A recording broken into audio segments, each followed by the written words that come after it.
In this topic, we will study about the exchange rate theories. So let us start now. These are the two objectives of this lecture. This lecture will going to help you in develop the understanding of the theories of foreign exchange. You will also get to know about the various day-to-day examples pertaining to these theories of foreign exchange. Now, as far as the contents are concerned, first of all, we will discuss the exchange rate theories. Then we will move upon the theory of purchasing power parity. Then we will discuss the relative form of purchasing power parity. And then finally, we will discuss the theory of interest rate parity. So, exchange rate theories. It is the traditional approach. We also call them as the elasticities approach. They are based on the flow of goods and services. It has been assumed that equilibrium exchange rate is there where the imports balances the exports of the country. If at any point of time the imports exceeds the exports, or we can say the trade deficit, then the exchange rate will fall, which in other words means the domestic country will be depreciated. Now, if we talk about the exchange rate theories, then in such situation the country's exports will be cheaper in case of depreciation of the currency of that country. The exports will become cheaper to foreigners and imports will be costlier for the residents of that country. The result is that the nation's exports tend to rise and the imports tend to fall till the balance is restored. The speed of the adjustment will depend upon the degree of responsiveness of the trade towards changes in price. Assuming a case of full employment phase in the nation, it is advised that the domestic resources of the nation be shifted towards production of export-oriented goods and services. Now, the theory of purchasing power parity.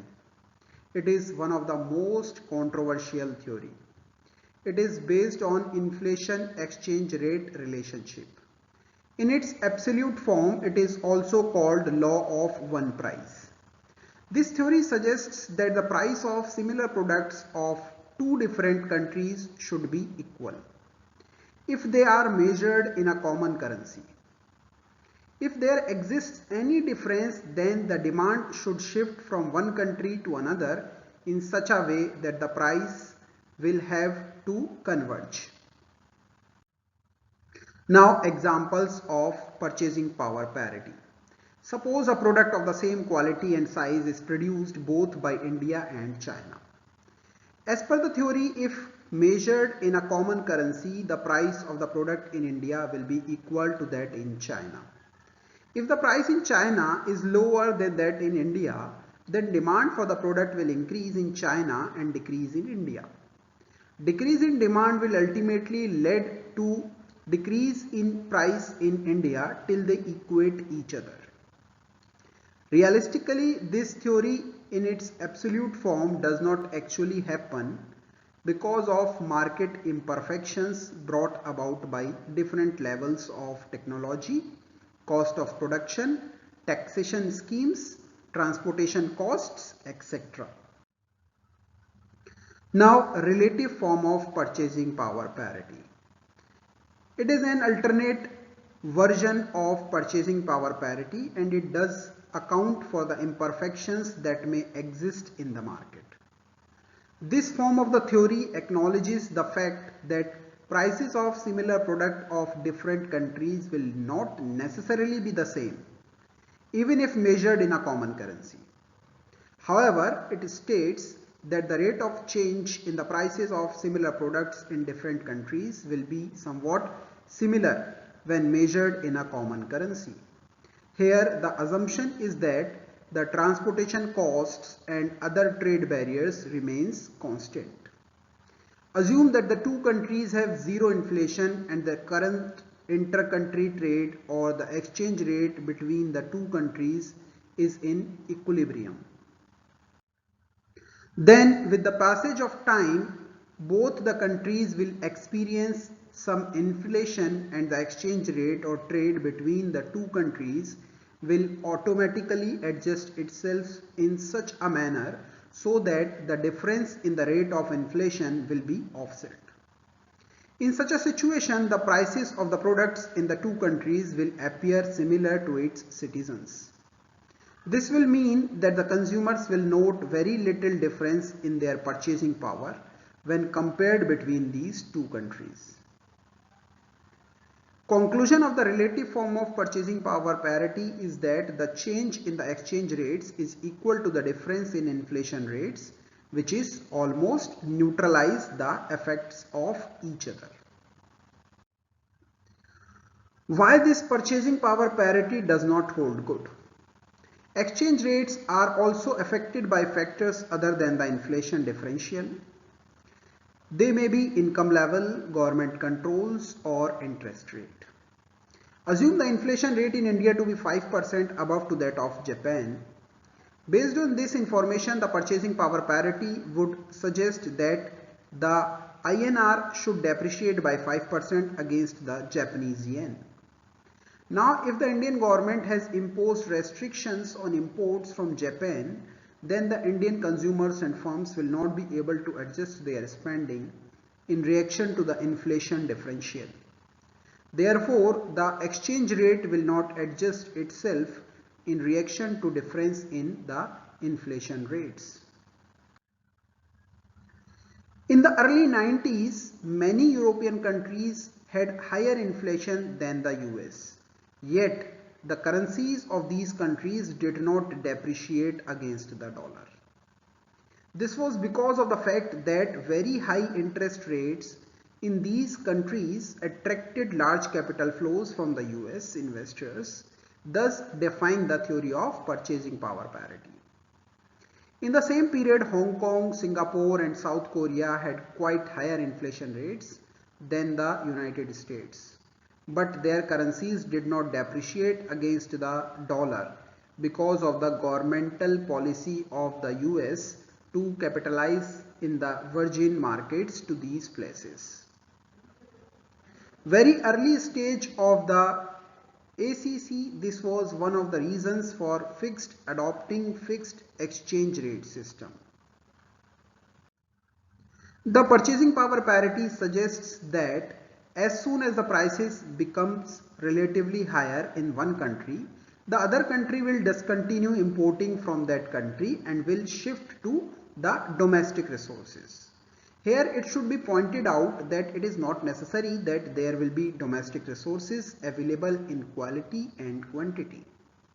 However, it should be understood that in a long run of observations, it has been found that the exchange rates have been affected by many more factors and at different intensity levels. These affecting factors have actually offset the impact of each other in the long run.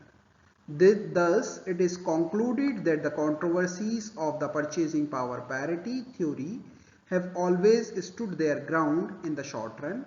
In other words, the purchasing power parity does not hold good in the long run. So, it is only meant for the short run. Now, next is interest rate parity. This theory provides a linkage between the foreign exchange market and the international money markets.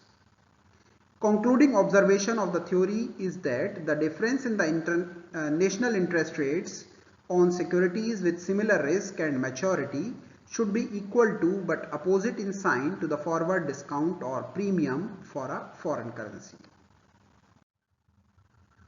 Now let us take the example of interest rate parity.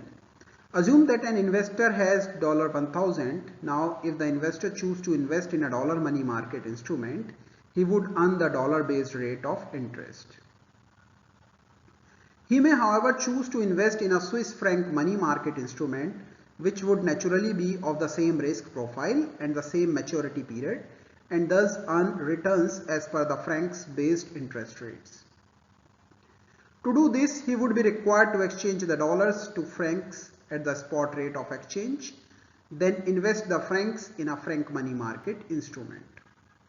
Next, if he want to avoid any risk of change in the exchange rate, he would enter into a forward transaction to sell all those francs, period being the period of the investment. At the end of the forward transaction period, he would convert the resulting proceeds again back to the dollars. Now assume that the returns he would have got if he had directly invested in a dollar-based money market instrument is $200, thereby making the amount to be $1,200. The final outcome of the investment he actually made in franc-based money market, which is finally converted into dollars, is also $1,200. Let us assume this. In such a situation, it seems that the return in terms of dollars are equal between the two alternative money market investments. Here, the spot and forward rates are set to be at interest rate parity. The transaction is called as covered because the exchange rate for converting the francs back to dollars are logged by the forward transaction. Therefore, if the result of the two alternatives is equal, it will be found that the difference in the interest rates of the two separate money markets is actually offset by the difference in the spot and forward exchange rates. Now, these are the three self-assessment questions on the basis of our learning of this lecture. So the students are supposed to answer these questions. Question number 1 is, discuss in detail the purchasing power parity theory. Question number 2 is, give a brief overview on the relevance form of purchasing power parity. Then question number 3 is, briefly discuss the theory of interest rate parity. Now these are the references from which the material to prepare this lecture has been taken. Thank you so much for your patience listening. Now, if any of the point is not clear to any one of you, or you want to seek more knowledge or more clarity in any of the point, then in that case, you are free to contact me at any point of time. Thank you once again.